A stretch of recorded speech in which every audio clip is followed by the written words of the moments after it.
Ayan. Kapag naputol na, lagyan natin ng stick yung Yakult. Lagyan din natin yung isa. Ayan. Kapag natusok na, pwede na natin i-freezer. Ayan guys, 2 oras na nakalipas.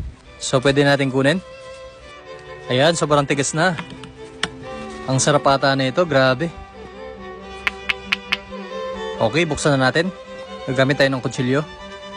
Magpatulong tayo sa nanay at tatay natin para hindi masugatan. Iwain din natin sa kabila. Ayan. Ayan, ganun lang kadali guys. So, alisin na natin yung takip niya. Ayun, ganun lang kadali. At pwede na natin ibuka. Wow, ang ganda ng pagka-shape niya guys. Ice drop talaga siya.